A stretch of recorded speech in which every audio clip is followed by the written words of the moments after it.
So today we are talking about something that is very interesting. And we were talking a moment ago that finally we are not talking about business. We are talking about women and men, the laws of attraction and Right, relationships. So, right. so this time, and basically to start our conversation, that it will be a very interesting conversation, I'm sure, is what we bring to the table in terms of experience. And because A comes before F, you Right. start first. What you bring to the table about this topic? Well, I think specifically, I'm a writer, I'm an author. And so that gives me, that juice to write and share information. But more specifically, I'm not a doctor, I'm not a psychologist, I'm not a marriage counselor. I am a great observer of life, and having written 24 books, soon to be 25, translated in 36 languages, I've learned to observe life. And so relationships is always an interesting pool to dive into. And so that's where I'm coming from. Okay. Well, I told you that I was going to try to surprise you what I bring to the table. So basically, what I bring to the table is not, I'm also not a doctor, and especially on this area, of course not. And what I bring to the table is my own experience. And my own experience in terms of relationships, it's a little bit maybe different because of my way of life. So the last years, I have I had relationships a bit across the world, and also I had the opportunity to have meaningful conversations with men and women about relationships and trying to understand what is behind and what is common between cultures. Because it is funny that wherever we are people, and even if there are huge cultural differences, the way that people relate, the non-verbal communication that they assume is the same. And the impact that also even TV has in relationships, in how people perceive what is a relationship, how they perceive what is a marriage, etc., has been evolving with a lot of values that came through movies, with from TV series, etc. So, and to give you a number, I cannot boast that I had a lot of relationships, but I had relationships in every continent. So if we are talking about uh, so if we are talking about relationships in with Asian, yes, with African, yes, with European, yes, with the American continent also. So it is an interesting thing that I will bring to the table, and Okay, it's now right there, that's interesting because I think to come out of the box, this is again where we said about women and men and the unique differences, um, that you would share that, which I love. I love hearing that, and I love knowing that. But that is such a guy thing. A woman would never start a Facebook Live or a Zoom or anything and talk about, having a lover on every continent. I mean, that would be very, it doesn't mean they shouldn't or whatever. It just means it's very, it it's happened. It bold, happened basically.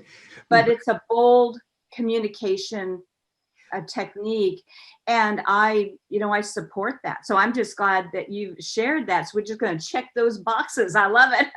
But by the way, um, that creates a question that I have my own answer, but I want to get your answer.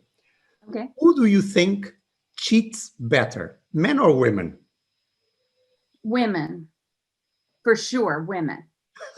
And I don't know that I would say cheats better, but who's more clever is what Oh, I yes, would. yes, yes. I would say women. I say cheat better in terms that they are not discovered, or that people think that they are not cheating at all. Well, I think those are two different questions, and I think that there are lots of excuses people make in relationships. You know, I've interviewed men who have said, "Well, I'm just, I don't feel the attraction anymore. I don't love her anymore," and that justifies sort of seeking out a different relationship, and vice versa. Women have said that, but in this case, I think when someone makes that decision to go another with someone else, especially if they're still committed, then the not getting caught part is part of the whole process. And women tend to be clever. For example, the men I interviewed, they almost all was discovered, and part of that was the repetitive pattern of what they were doing. The same place, the same time, the same hotel, the same whatever. Where women were always changing it up. They wouldn't even drive on the same roads to the same place, or they would do things differently. And I'm not saying any one or the other is right. Neither is one or the other wrong. It is a personal choice, but it's very different how we think.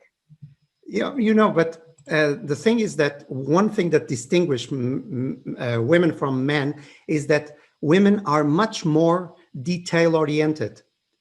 And if you are, men or women, good at cheating, you need to be very careful with the details. And especially if you are a man towards a woman, because women will be checking much more the details than men will check the details. So at the same time, women have their life easy on that because men are not so keen on details, So, and also men, with all respect, tend to, not always, get lazier faster. And so there's this laziness about just kind of, well, I don't really have to worry about this, and I'm just going to go get the same bottle of wine or go to the same hotel because everybody knows me, I can get a room. Women tend to put a little more effort into it, and thereby, even in strong relationships, there tends to be a little gap, that, like they say in London and the underground, mind the gap. That's a good tip in relationships too. How do you mind the gap? Because once that gap starts, it can widen, and someone's going to fall through the cracks. So how, that's something to be concerned about, or to think about, I should say. Yeah. And going to another area, how you attract the right person at the right time. Yeah.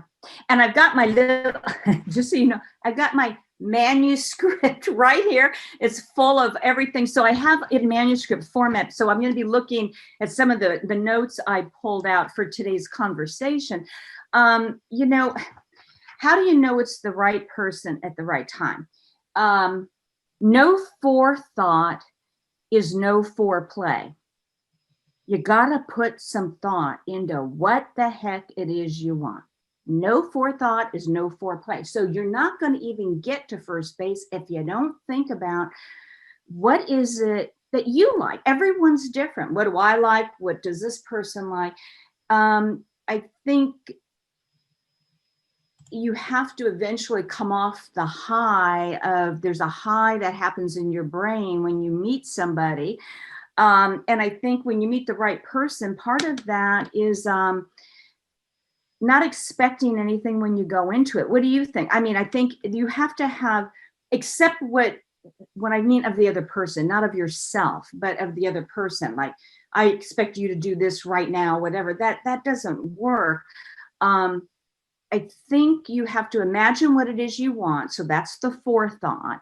And then it becomes either choice or chance. And part of that is the energy that you put out and how you attract. I mean, people are attracted by energy. That is, when we talk about law of attraction, That's quantum physics. That's science. I mean, that isn't anything new. And so what kind of energy does that person emit, and what kind of energy do you put forth in response? I think this is like these people that we call entrepreneurs, that they see opportunities everywhere. But basically, what happens is a normal phenomenon in the brain is that if you are looking for something, you will have much more chances of finding it. If you Yes. don't know what you are looking for, you will be like finding one thing that you don't know if it's good, it's bad, and you will continue like this. So I think that the best thing that when you want to attract the right person to in the right moment is to have a clear idea what you want at that point in life. Are you into a certain type of profile? I would say that is very close to recruiting. So it's like you establish a profile. You say, I want at this stage of my life to have beside me a person that has these kind of characteristics. Yeah. And you do like a checklist. You do Yeah. like, Well, that's the forethought. And I think the other part for me personally, and I write about this in the book, it's, um, I think men and women both complain a lot about what they don't have. I've met plenty of men who they complain that, oh, they don't get enough sex from their wife, or this one complains about this or that. And then when they get everything they want, they don't know what the heck to do with it. And so that is an interesting phenomenon. I write about that too. But for me, the calibrator was just to say, I spent 2 years saying yes, just saying yes to being open to every opportunity. I think there is, especially in America, where we're so, there's so many preconceived notions about relationships or sex or any of that. It's so different than it is in Europe. I mean, wouldn't you agree? I mean, in the United States, it's just a little bit different perspective, I think, than it might be in Europe. yeah. The feeling that I have from the United States and my experience in the United States is that um, we are the old continent, but you are the conservative ones. So Right, it is right. it's something, and also in Europe there are different Europes. So we have the Southern European reality and the Nordic reality that is completely different in that area. So to give you an example. Many years ago, I was dating a Nordic girl, and she was very assertive. She would say exactly what she wanted, and for a Latin guy, he's like, "What?" But you have to understand that that is the culture, because working with Nordic people is the same. They will tell you what you are doing well and badly, and it's nothing personal. It's just work. And Yeah, right. imagine that in relationships, it's kind of not personal, is in order to you to improve yourself, and it's like wow. So Yeah, it is, but at the end of the day, it's better that than trying to guess. So it's trying to guess right. what I'm doing wrong, is this, that. So it's like the guessing game. So I think it's much better to do that. But I think really it's very important at any point, but to do that profile, but also you have to understand yourself, Yes. because if you don't understand yourself, what you are, it will be very difficult to match somebody, because sometimes I think we are several people. We are the person that we are the person that we think that we are the person that people think that we are, and we are the person that we think that people think that we are. So and sometimes all True. these people are not aligned, Yeah. and Right. Well, we I think they really are. And I think in that comes the intrigue. I think if you think about if it was just one not perspective, but one realm, it would be really boring. And I think, that's why the brain is so important in all of this. And I do write about that to a certain degree because I'm not a doctor again, but Jerry Seinfeld has a great quote. He says, the brain is a very sneaky organ. And I think that is a great point as it pertains to all this. When we spoke last time, we did a little after meeting, and I interviewed you a little bit on my book, and you made a comment that I thought was quite interesting, and I want to know more about what you think on this. And that is, you said that you found in many cases, women tended to be more competitive in terms of the men in their lives, and men tended to be more collaborative. I remember that stuck in my mind. Can you expand more on that? I can even go for one typical example. Of course, there is exceptions to this rule, but we know a lot of cases where sisters compete for the same man, but we don't know so many brothers competing for the same woman. What is interesting, and the thing is that in my theory is, we did a long talk about that, so I will, let's say, do it very briefly. Everything that we are is the result of an anthropological memory. So we are not so evolved, so sophisticated as we think that we are. We actually are a result of memories.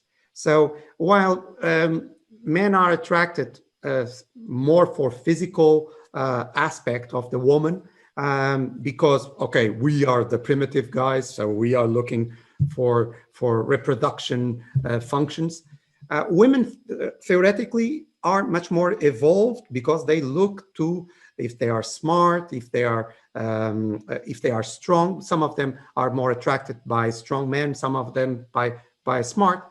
But one thing is clear, is that from those ancient times, it was very important to identify the alpha male because of the security that he could provide for her and the kids.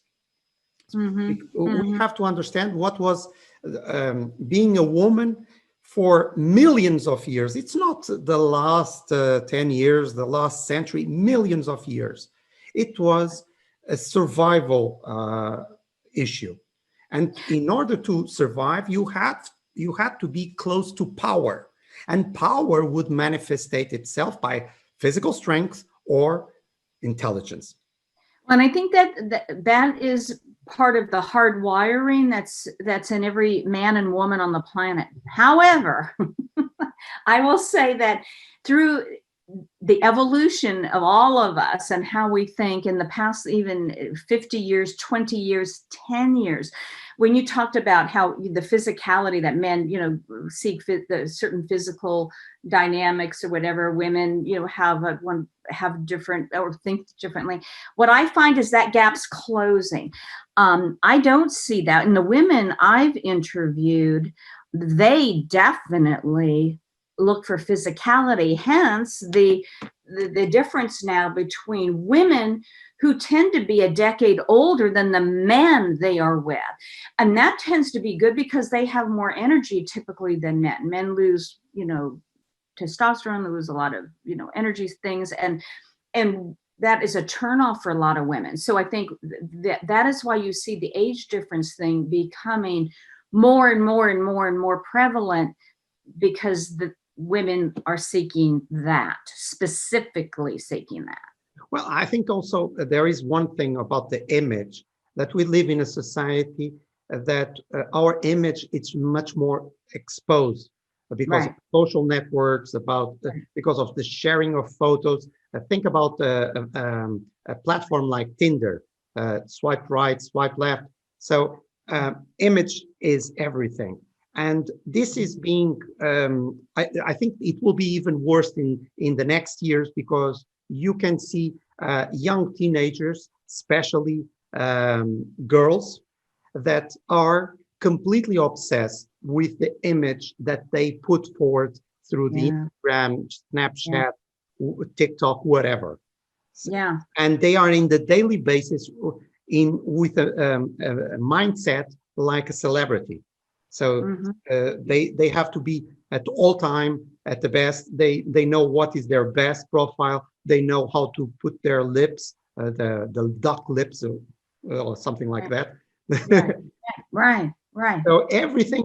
So we are going a little much better, much more to the physical aspect on that.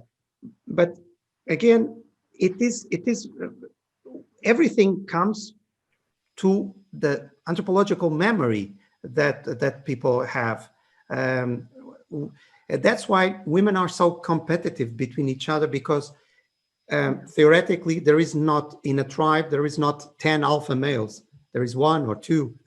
So if a woman identifies somebody as interesting, uh, they will not cooperate, they will compete. So it is very strange, and that happened to me several times when I'm talking with a woman, and the friend comes, also a woman comes, and the other goes out, and suddenly the second one starts saying bad things, but in a nice way, like, Mhm. oh, she's very pretty. It's pity that it's a pity that, like a small drop, a small, Yeah, well, that's so true. Yeah, yeah. and they do it, and it's very interesting because the first times that I heard it was like, wow, but then I understood that it is a kind of normal technique by saying, okay, I'm competing, so I have to really put that person down. So Yeah. it's Well, something interesting. By the way, because we are live on Facebook, I'm always checking if there is any question from the people that are watching. So if they want to put the questions, this is like in the weddings, or speak now or forever hold your breath. yeah, Uh, and I've got my phone here, and one of the questions that came to me as a DM just now, Philippe, was um, asking about, are women more I'm just going to paraphrase, are women more verbal, asking for what they want in bed? Now I'm looking at the yeah, and because there used to be a time um, women didn't say anything, and so the guy doesn't know. I mean, it just, because they were afraid they'd hurt this guy's feelings, what, oh, I'll injure his ego, so I'm not going to say, gee, that doesn't work for me, I don't really care for that. When in fact now, all the women I talk to, and not all the women, many of the women I talk to in the book, which is one of my chapters, it's called A Little Bit to the Left. All you need, all you need to maybe say is, could you go a little bit to the left? And then everything could be bam, just great. But if you don't say anything, no one's going to know. And then you complain, complain, complain. the funny thing is that the principle of communication is feedback. So if you don't Yes, give feedback, there is yes, no communication. Uh, yes. but actually, that connects with another kind of Philip's theory, that there is a lot of guys that, because they never heard that they were doing bad, that they were doing bad things, that they were not good enough, when they find somebody that really has some experience what is good, they uh, they might say, these guys might say, I never had any complaints, probably it's your problem.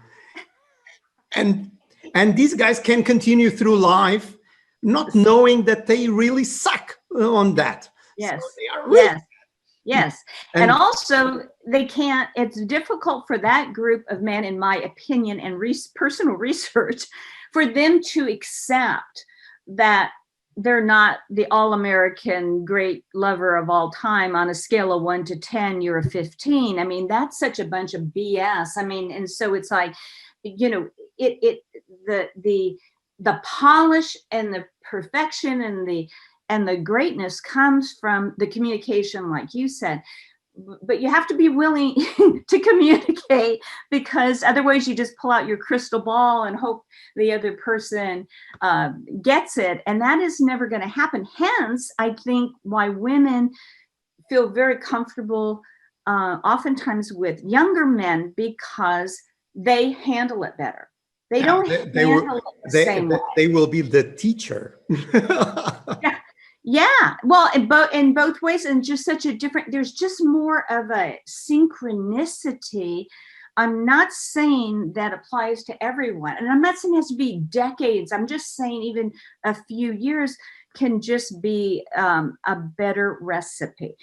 In some cases, not in every case, and I think it comes right back again to that spending time saying yes. But Yes, yes, yes to everything. Say you, yes, and then see what happens. from that experience that I put to the table, one of the things that I discovered talking with lots of women across the world, uh, one thing that had an impact throughout the world in some years ago was one TV series that was Sex in the City. And Yes. what was the impact, in my view, and you can tell me if you agree or disagree, is that there was 4 types of women in that series. Every single woman that was watching that series was thinking, I'm Samantha. I don't remember the Harry Harry. or yeah. Okay. So they would identify. And the funny thing is that they would identify in not every time the same person. They would change. Now they wouldn't say it like this, but they might be in a Samantha stage or in a Carrie stage or everything. Right. And the main message, let's say the subliminary message behind that series is, it's okay to have pleasure. And you should search for it. And that, let's say, release a lot of women across the world. Because because of cultural things, religious things, they were like constrained to this idea. It's a kind of bad thing if I will look to have pleasure. I should get it in some way, magical way, in this kind of Cinderella story, Right. Right. but not search for it.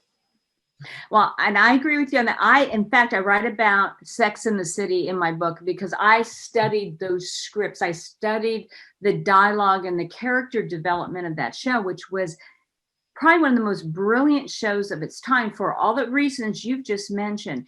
But in addition to that, those women represented 4 women of great integrity. Now, people can get caught up in, oh, the language and the sex or whatever. But if you look at the life decisions they were faced with in each character beyond the relationship thing, they always took action based on integrity, whether it was, helping to care for someone who had, was ill, or it was doing the right thing by their friend, or, whatever it was. And I thought that was an interesting combination. It wasn't just anything goes. And so I like the combination of both of those things. I think that was cool. Another thing, what men and women consider unforgettable? What is your opinion on that? Well, what's your opinion? I'd be curious to know what your opinion on that is first, because you're the man who's been all over the continents. We've established that. So tell me, what was unforgettable about each continent experience or continental experience? I think that every single time, the things that I remember, because it has been a while now, I'm much calmer for the last years. But the things, it depends, I think, on the personality. But I had a kind, not literally, but I had a kind of James Bond kind of life on that. So think about absolutely crazy situations, like coming from a Woody Allen movie, Mm-hmm. and that things are look absurd, but um, people around don't know that what is happening, and we are like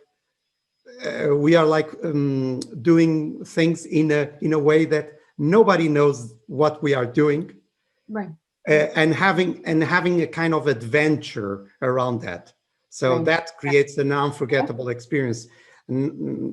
So it was always different. So when you escape routine, I think that Yeah. makes it more unforgettable. Yeah. Yeah. I think that's a great answer.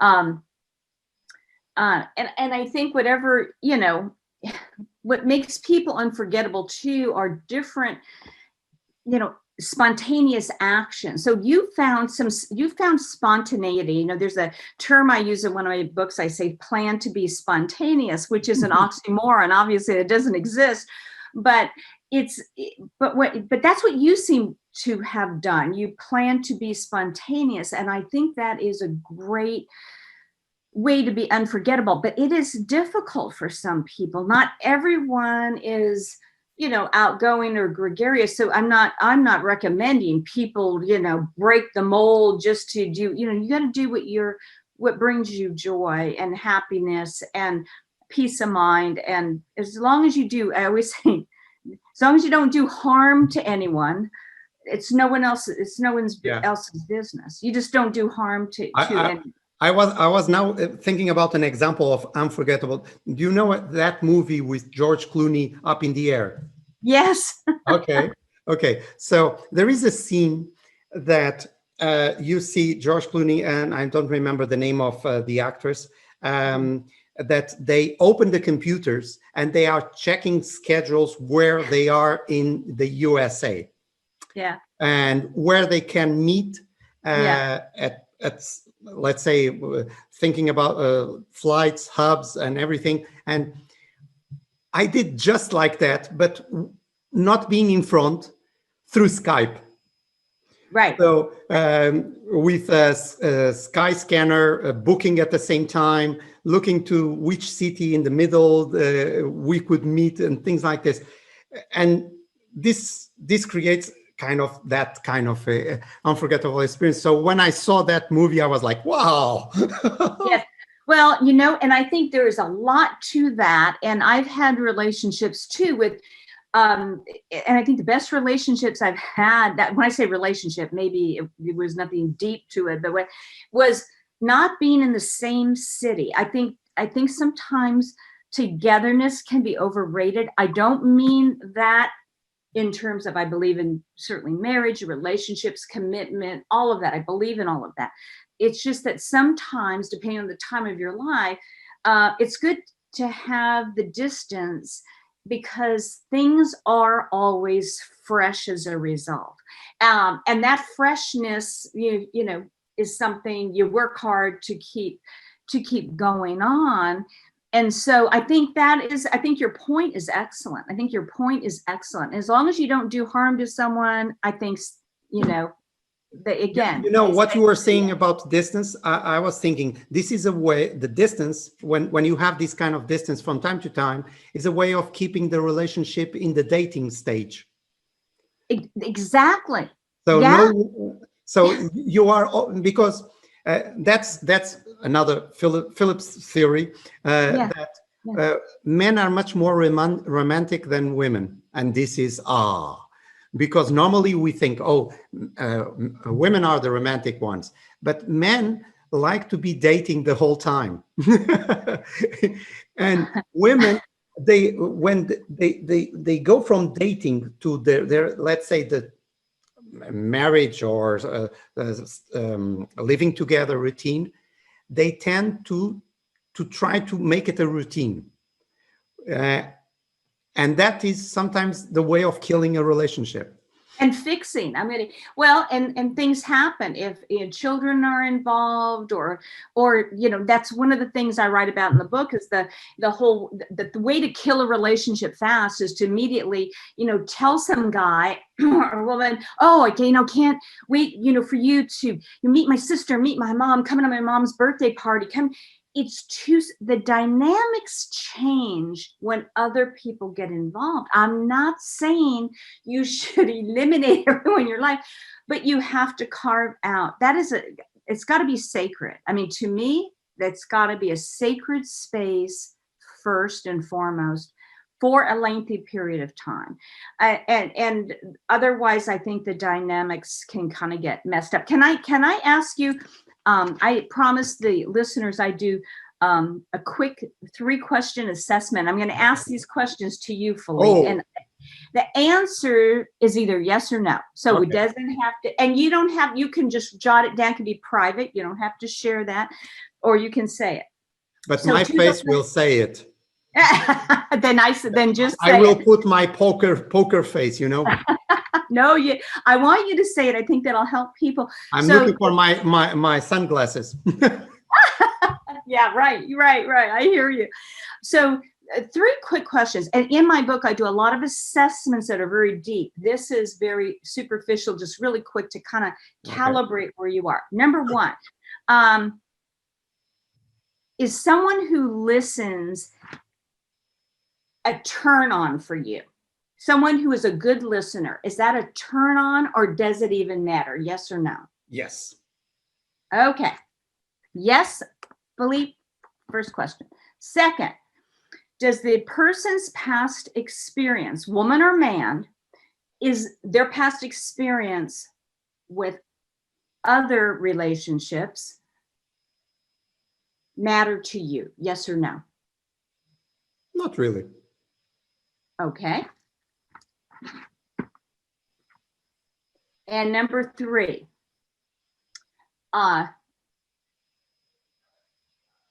should a relationship feel and be easy? I'm not talking about life crises. I'm just talking about feelings. Should it be easy? Yes or no? Yes, definitely yes. Okay.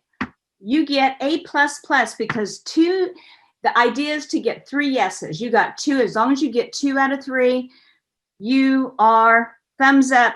Good job, Filipe. Good job. And what that does is it calibrates your inner feeling about what matters and how you matter to yourself, and in a very quick way. Obviously, not going into the depth of what all that plays out into, but it's part of it. And the 2 questions to ask, I think that listeners should ask themselves, what would you most like the other person to think of you and to say to you? What would you like them to think of you? How would you like them to think of you, I should say? And what would you like them to say to you? So, Filipe, what would you like a woman to say to you? Besides, I love you. Let's take that off the table. Let's just take that off the table. Well, that's a good question. I think that it comes to the first question that you made. It is very, very important. I think that every human being has an aspiration to be heard, and so we like to be heard. And one thing that really irritates me is being with a person that is always interrupting when I'm talking, and basically putting their point or their subject. So I'm a very patient guy. When people are talking with me, I tend not to interrupt, except when we are doing these lives, because we agree in interrupting ourselves. But I normally hear people carefully, and I like to also be heard carefully. So for me, it's not a question of what they say to me, because I even give much more importance to actions than to words. So sometimes this kind of thing, this automatic thing, that I see in some couple interaction of, oh love, oh I love you so much, blah blah blah, and you see that this is a kind of stamp that you have to put in your passport, in your emotional passport. If you don't have like 5 stamps that day, you are having a problem. And that's a great term. Action. Can I use that term, emotional passport, and credit that to you? Oh yes, please. I like that.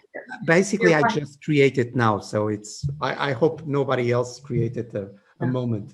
So you're okay if I mention that and credit you with that term. I love that term, and I like the concept of stamping a passport. You and I've done that hundreds of times all over the world, and it's the same when someone's expecting you to say, I love you 3 times a day, or call 4 times a day, or whatever.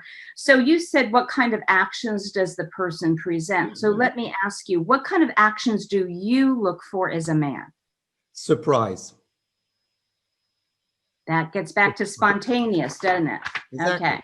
Because that thing of doing all over the same thing, every time the same thing, it is, and it doesn't connect with many times with what is being said. So that's why this thing about so important of saying X times that I love you, X times that you are the best. It doesn't resonate with me. I don't like to be a kind of idol, but I like to be treated as an idol. So it's the different thing. Actions more than words, for me, matter much more. For instance, I give you an example. A reason of conflict that I had many years ago was the idea that there are days for expressing that you like somebody. There is Christmas, there is Valentine's Day, there is Easter, there is blah blah, there is the anniversary of the first date, there is an anniversary of wedding. I think that is creating a lot of stress across the world, because you might not be in the best moment to go and get that present or do that thing, but you have to do it that day. So you have to book that table in that restaurant, and you cannot manage to book because it's already full for the last month, and you get stressed because she likes that restaurant or he likes that restaurant, and it's stupid. Book it in the next day or the day before. It will be empty, much easier. And it turns it all into an obligatory situation. It's obligatory when it's like that. It's not stamping the passport. Because if you have the wrong stamp, you cannot cross the border. That's right. That's a great. I hadn't thought of it that way, but I think you're absolutely right. And it turns it into an obligatory feeling. And it doesn't mean I certainly respect special holidays, but my daughter and I've had this conversation about like Mother's Day. I am extremely close to my daughter, and we talk every day, and she's awesome, and I admire her. Mother's Day, she always is respectful and honors me, and we'll have dinner because we choose to. We want to hang out and have a great dinner and talk life and all of that. But I know people who have children, it's that one day a year, Father's Day or Mother's Day, that's the day their child feels obligated to. I don't have that, because every single day I feel respected and I feel loved. I don't need to have a day on the calendar for it. I don't need to carve out a brunch time. I think the planning to be spontaneous is a flame that you really can keep ignited. You really can. I wanted to ask you too about what you think about the brain actually setting a thermostat for emotional and physical interaction, or if you have any thoughts on that. Well, I think the brain is the most erogenous area of the body, because basically it controls everything. Yes. So it's all about our perception. Yeah. And the words that we hear, the sounds, the smells, everything, it is processed by our brain that release a lot of substances in our bodies. So Yeah. we this is it's a very complex and absolutely amazing machine that we have in our heads. So I think we don't we always talk about feel it in the heart, but basically it's the brain that is working. It's doing the whole Yeah. work. The heart is only pumping blood. But of course, for poets, it's a way of saying, okay, it's the heart, because we give with the heart and everything. But it's a pump, basically. But I'm very pragmatic. Maybe I have a little bit of Nordic in me. No, I mean, I think you're absolutely right. It's hydraulic, it's plumbing, and it's electricity. I mean, that's the heart. That you talk to any cardiac surgeon, and that's what they will tell you. Now, I don't mean you don't love from the heart or feel it in your heart or give your heart, but the brain is the largest sex organ. Yeah. And the brain is an organ. And everything starts there. It doesn't start here or there or there. You know, it starts here. And that's the largest sex organ. So, and I do talk about in the book very simply about how the brain sets this thermostat. So when you have those feelings for someone or you participate in that relationship, a number of great things happen, especially if the sex is good. You lose weight almost immediately. You feel less pain. Your bones, I think your skin stronger. improves also. Pardon me? Your skin improves. Your skin improves. Your bones get stronger. Your cardiovascular system is energized. There are so many physiological things, and because up here the thermostat changed. So like in your home, when you move the thermostat because it's too warm or too cold, it affects everything. It affects your comfort and it affects the environment. And it's the same in your brain. And so that thermostat can be controlled.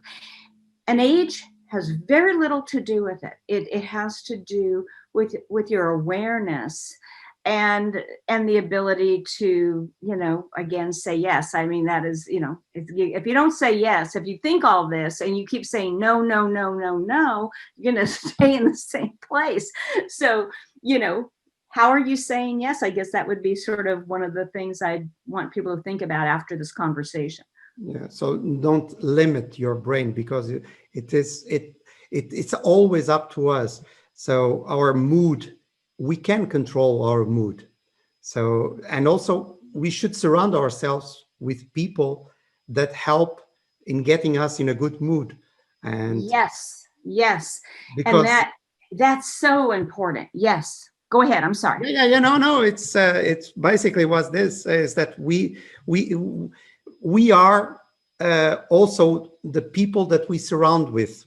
If we surround with negative people, with people that are frustrated, we will tend to be frustrated. If we surround ourselves with optimistic, not crazy, but optimistic and positive people, we will be more positive. So at some points, the best way of improving our relationships is to change the group of friends that we have. Because many times we are attracting the wrong type of people because of the group of people that we surround us. So yes, and I hear all the time, people, men and women will say to me, "Oh, there's so few fish in the sea. Oh, there are no available men. Everyone's married." Well, first of all, no, everyone is not married. There is an ocean full of fish. There's not, so much of it is your perspective. And the problem is that they are fishing in the same ocean. There you go. So yes, sir. So yes. Sometimes you have to change ocean. Oh, there is no fish in the ocean. Yeah, there are several oceans in the world, so go to another one. There you go. It's a fishing problem. Yeah, exactly. And so when you, and also that's thoughts become things, and people, I do a 30 seconds at the beach thing on social media every week. And it really delivers the message of, how thoughts become things. And so on my inner circle of friends and close people, and even individuals I agree to do a Facebook Live with, or the kind of thing we're doing today, has shrunk very, very narrowly. I don't want to be a receptacle for all the garbage someone has to throw on top of me. I want to be a vessel of, maybe ideas, disagreement, think together, whatever it may be, and enjoyment. And so that I am very selective of who I speak with, spend time with, Zoom with. It doesn't, because Namaste. I deserve that. And like someone like you, when we first met, was like, wow, this is someone who has a worldview. That's why I loved your title when you came up with the, this worldview, European, American, and outside of what relationships is. No one said that to me in all the years I've been writing this book. No one has said that. So because we're one humanity, and one global society. So it's good. It's wonderful to hear thoughts and to have that honest conversation. So I thank you for that. Oh, my pleasure. And I thank you for this conversation. We are reaching the end in terms of the time that we agreed. Actually, we are passing that time. And this might be an excuse to do it further. By the way, when the book will be out, I suppose it will be after available in Amazon and platforms like this? Yes, the end of the year. It'll be at the end of the year, and I will be promoting that release date and the pre-purchase time. So check my social media, and everything will be on there for everyone. But this means a lot, your invitation to join you today. I can do lots of things on social media, but one of the cool things is having this kind of conversation across the Atlantic Ocean. Here you are in Portugal, here I am. And this is Lisbon behind me. Oh, it's so beautiful. It's so exquisite. And, to have that conversation. And I hope today what we've done is given people a few little tidbits of things to think about, entertain. And I'd love to hear from people. Feel free to DM me, whatever. I'd love to hear your thoughts. And, like the Beatles say, love is all there is. And so you, however that looks to you and feels to you, I support people, and I really, really am excited about this book. It's called Discover True North Relationships. And it's going to be, and I always say the same thing. I always say, let me just put my little thing here. This is the little laminated cover here, and it's similar to Discover True North.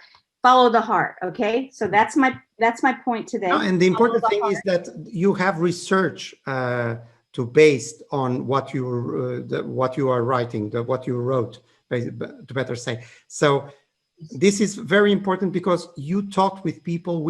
You had meaningful dialogues with people that they share stuff that normally they don't. So yes. I did. And I put a disclaimer in the beginning. It's not scientifically based because I'm not a doctor. However, it's my observation, and I allow the reader take what works for you and expand on it, or ignore and delete what doesn't work. There's no right or wrong, good or bad. This isn't about any judgment. It is simply to connect with the human spirit. And, I always say life is good when you're good to your life. So you are offering not a manual, but a menu. There you go. I like that. So, Anne, once again, thank you very much. Let's do this maybe more times. I don't know when, but we will figure out when. And that'd be great. And this will be also available on YouTube and Facebook. So good. Till next time. Thank you. Okay. Thank you a million times. It was an honor. Thank you, Filipe. Bye, everyone.